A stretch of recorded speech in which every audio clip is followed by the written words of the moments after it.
We're so glad you're with us tonight as we dive into the center of the American debate about extremism, Islam, and all of us together. Diane, the national argument over that proposed Islamic center near Ground Zero has given rise to so much anger and suspicion, but also a genuine thirst for understanding. All these emails we have received, you have asked us such great, tough questions. We're going to try to tackle them. Hundreds of them from thousands of you. What does the Quran really say about violence against non-believers? Are Muslim women oppressed? And where are the moderate voices in what is now the fastest growing religion in the world? For perspective, as of tonight, there are 1.5 billion Muslims on this earth, and that's 20% of the population.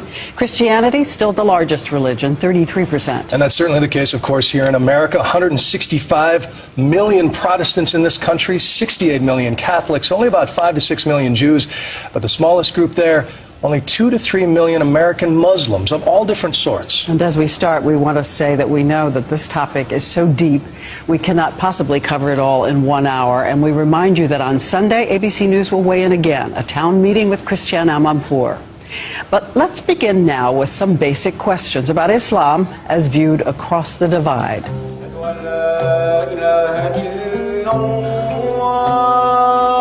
Americans disturbed by Islam. I think it's a fanatic religion. The main mission of them is to convert everybody to Islam, but I don't really know that much about it. American Muslims giving an answer. Get to know us.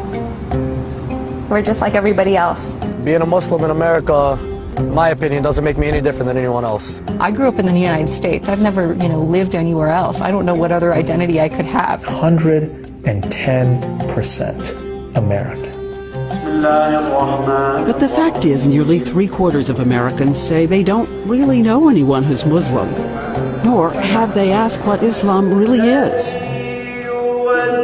So we decided to begin with what Christians might call a Sunday school lesson. If you are from God, show us a miracle. What are ordinary Muslim children in America taught about the religion founded by Muhammad? He was a good person. He was an orphan and he helped other orphans. And he always prayed. But initially his tribe was still worshiping stones and idols, while all around him other tribes were already practicing Christians and Jews.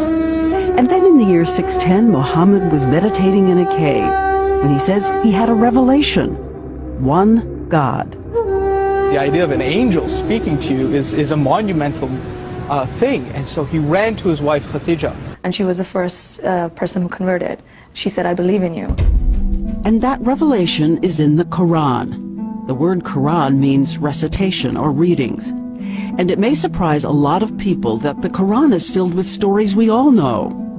It talks about how the world began, I guess, from Adam and Eve, and that's what Islam is. In the beginning, Adam and Eve. Though in Islam, God created them equally out of dust, not one from the other. And there's also the Mother Mary in the book, who had a mystical conception and gives birth. The trees around her bow low so that she can pick the dates, and the spring opens at her feet. And another thing inside the Quran that wasn't mentioned by that pastor who wanted to burn the book, Terry Jones. The name exalted over and over in Islam is Jesus. I was told that Jesus is the Messiah, who will come back at the end of time to establish the kingdom of justice and peace. Not Muhammad? Not Muhammad, the Christ, son of Mary. So we believe Jesus is the Messiah who will come back at the end of time to establish the kingdom of justice and peace on earth. What percentage of Muslims would say that they believe that Jesus is the Messiah? Well, you cannot be a Muslim if you don't believe Jesus is the Messiah. It's in the Quran. And until Jesus comes, in the Quran, he sits at the right hand of God.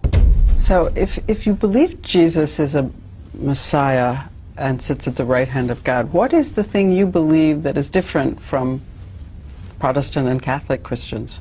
The thing that separates Islam from and Judaism from Christianity is that we don't say that God has a son. Both Jews and Muslims do not attribute a son to God.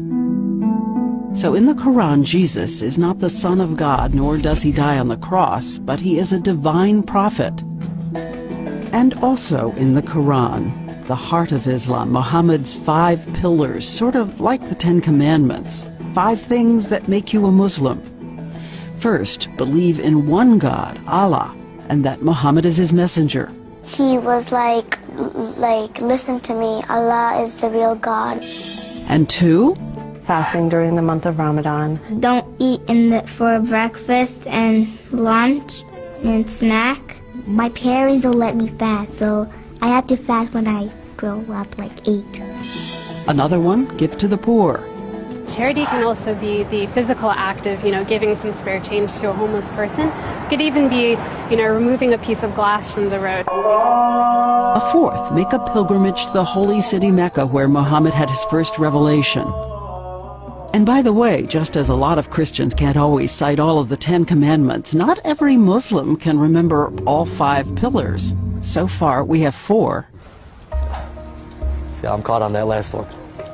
A 5th one, pray 5 times a day.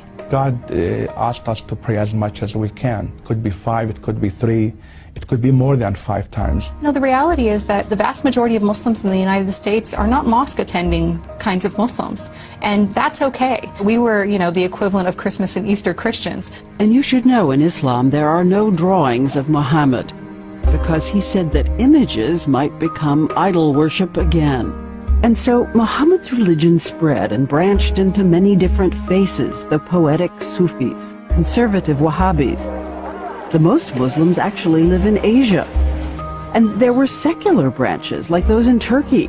And Muhammad said that we should all be tolerant of each other's religion. Our differences are God's mercy.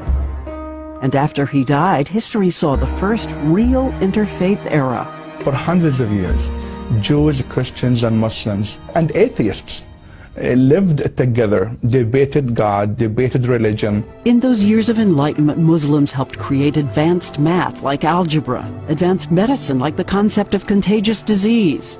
And by some accounts, there were Muslims in the crew, arriving in America on the Niña Pinta Santa Maria. Muslims have been in this country since Columbus. We do know that Thomas Jefferson specifically included Islam when urging protection of religious freedom. And today, the estimated more than 2 million Muslims live coast to coast. In fact, in Dearborn, Michigan, they make up 1/3 of the population. There are 4 Muslim city mayors in New Jersey alone. Miss USA is a Muslim, so are these NFL players. And as a population, according to one survey, American Muslims have twice the college degrees of the average. They make a higher income than the average, and there is this. 7,000 of U.S. military troops are Muslim, fighting around the world for the American dream. I'm a mayor of Teaneck, New Jersey. I'm in corporate finance. We have a jewelry line. American is apple pie. I want to be a teacher when I grow up. Soccer player. A scientist. I want to be a doctor. And even as we hear about vandalism and protests against mosques in America, there are already 1,900 of them rising peacefully above churches and synagogues. A beautiful new mosque is being built in my hometown, Louisville. It's all built by the people of Louisville. This is physician Dr. Ammar Al-Masaki. We need to give back. So, hundreds of millions of peaceful Muslims say this is the real face of Islam.